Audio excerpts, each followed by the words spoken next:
So let me guess, you just did your hair and it's been 20 minutes and then now your hair is looking completely flat, no volume, no nothing. You're probably making one of these 10 mistakes. I've been obsessed with perfecting my blowouts for the past 2 years, I want to say. It's been a big up and down learning curve. Just because it didn't work the first time, I want you to just try again. It's just these tiny mistakes that change how your blowout turns out, but I swear, if you keep watching, you'll probably find one mistake on here that's secretly destroying your blowout. Mistake number 1, the size of your part. Your section is too big sometimes. There is such a thing as too big of a section. I get it if you don't have a lot of rollers on hand, but it's sometimes the reason why it doesn't turn out that good. You want the width of the section to be the width of the roller. You can see this on the screen. If it's too big of a section, then it'll fall off the sides. However, in mistake number 4, I'll be going over how you can make those bigger sections fit into one roller, but I don't recommend it, let's say that.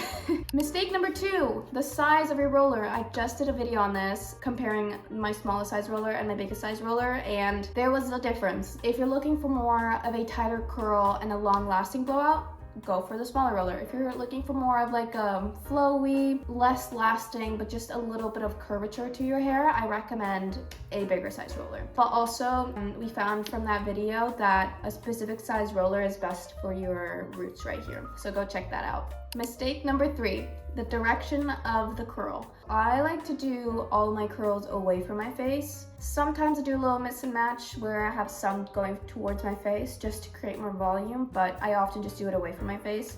Some people like to do it towards their face. I just don't love how that accentuates my features, I would say. So, your choice. Also, with this, if you're curling your hair away from your face and then you put your hair into the roller and you turn it towards your face, you're sort of going against what the hair wants to do, so then you're asking for it to fall even quicker when you take the roller out, just so you guys know. Mistake number 4, how to roll the hair into the roller.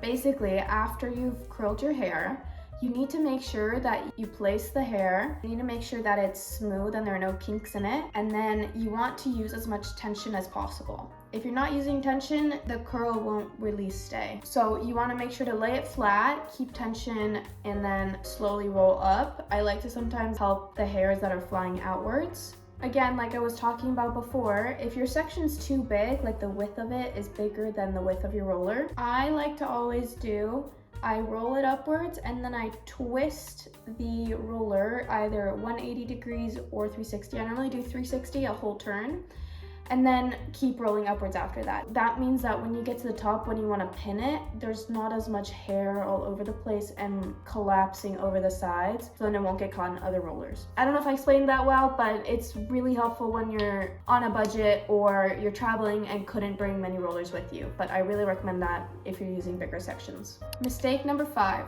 Where you place your clips matters. To prevent the dings that sometimes happen in hair, you want to make sure to place it with the curl. So if my roller is like this and my clip is like this, I don't want to do this, that's going to cause a dent, but rather flip it around. Sorry guys, that was really badly explained. Basically, I was showing that you can see that there's a curvature on this roller and you can see that there's a curvature on this clip. What I'm showing in the clip is that you don't want to do is that you don't want to put the clip against the curvature. So this would be going against the curvature. Instead, flip it around, do the wrong way around basically, and clip it like that, like this.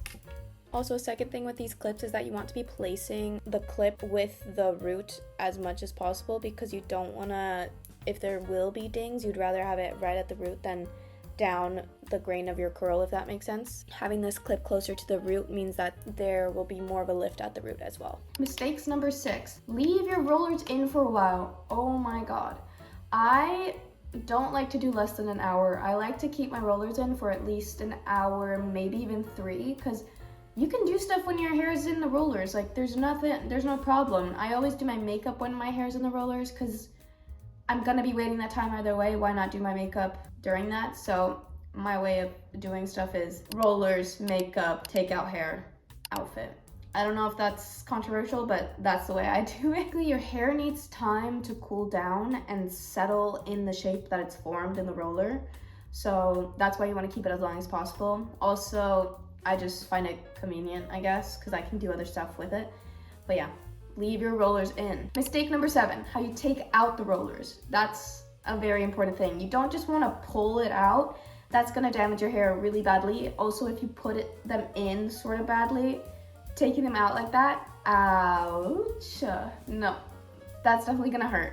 So instead, remember, if you did twist it in, you might want to make sure to just slowly twist it out. If you see that some are getting tangled up, just slow down and fix it. There's no stress. Also, twisting instead of pulling prevents frizz from happening because it gets a little hectic sometimes, I'm gonna be honest, when you're pulling stuff out of your hair. Mistake number 8 is not using texture spray or hairspray. My favorite thing is texture spray, especially my front pieces. I don't have it with me right now, but texture spray in the front pieces and then hairspray for the ends of your hair, amazing.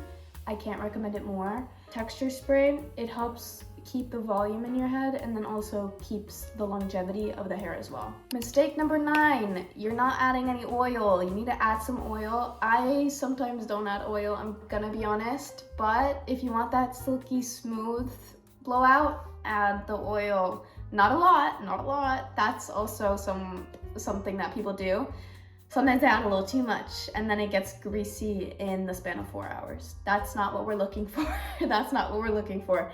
So just add a tiny bit of oil, lightly brush it through. You don't want to be aggressive because that takes me to mistake number 10.